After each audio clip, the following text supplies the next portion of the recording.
মায়ের ডাকের আয়োজনে মানববন্ধন করছেন গুমের অভিযোগে দীর্ঘদিন নিখোঁজ থাকা ব্যক্তির পরিবারের স্বজনরা। এ নিয়ে বিস্তারিত জানাতে কেন্দ্রীয় শহীদ মিনার থেকে যুক্ত হয়েছেন সাজিদ আরাফাত। সাজিদ, মানববন্ধন থেকে স্বজনদের ফিরে পেতে কী ধরনের দাবি জানানো হচ্ছে?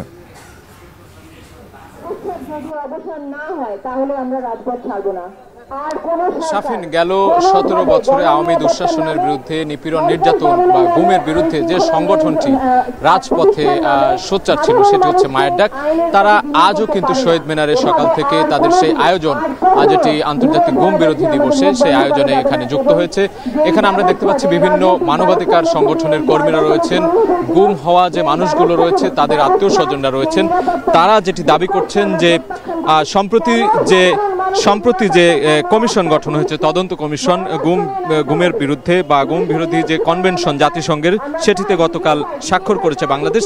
এই যাবতীয় কর্মকাণ্ডগুলো যেন দ্রুত বাস্তবায়ন হয় তার লক্ষ্যেই তারা কিন্তু এখানে আবেদন জানিয়েছেন নতুন যে অন্তর্বর্তীকালীন সরকার রয়েছে সেই সরকারের প্রতি, এবং তারা প্রতিবাদ জানাচ্ছেন যে গত সরকারের যে শাসনামল, সেই শাসনামলে বিভিন্ন মতবিরোধ কিংবা রাজনৈতিক কারণে, ব্যবসায়িক কারণে, বিরুদ্ধ মতের কারণে যাদেরকে গুম করে ফেলা হয়েছে, সাদা পোশাকে কিংবা আইন শৃঙ্খলা বাহিনীর সদস্যদের যেই আগ্রাসী ভূমিকা ছিল, যাদেরকে তুলে নিয়ে যাওয়া হয়েছে, নিখোঁজ করে দেওয়া হয়েছে, যেই স্বজনরা আজও তাদের ঘরে ফেরেনি, কেউ কোনো সন্তান তাদের বাবার অপেক্ষায় এখনো কিন্তু চেয়ে আছেন, সেই পথ চেয়ে আছেন।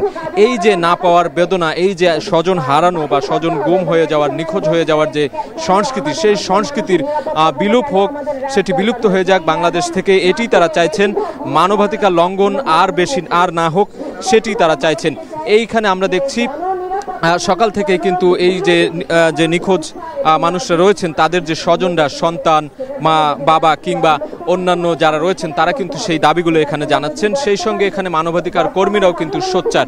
তারা বলছেন যে গেল কয়েক বছর ধরে, অর্থাৎ বিগত সরকারের আমলেই, শাসনামলে যারা গুম হয়েছেন, নিখোঁজ হয়েছেন, তাদেরকে খুঁজে বের করার যে প্রক্রিয়া, সেটি যেন দ্রুতই ত্বরান্বিত করা হয়, এবং যারা এর সঙ্গে জড়িত, যেই হোক না কেন, যে কোনো আইন শৃঙ্খলা বাহিনীর সদস্যই হোক কিংবা অন্যান্য রাজনৈতিক দলের সদস্যই হোক, তাদেরকে বিচারের আওতায় এনে, তারা বলছেন যে বিচারের আওতায় এনে এই যে নিখোঁজ মানুষগুলো যারা গুম হয়েছেন তাদেরকে দ্রুত খুঁজে বের করার যে প্রক্রিয়া, সেটি যেন দ্রুত করা হয়, এমন দাবি কিন্তু এই সংগঠনের আজকের আয়োজন এখান থেকে বলা হচ্ছে। তো শহীদ মিনার থেকে এই ছিল আমার কাছে সবশেষ খবর। শাফিন।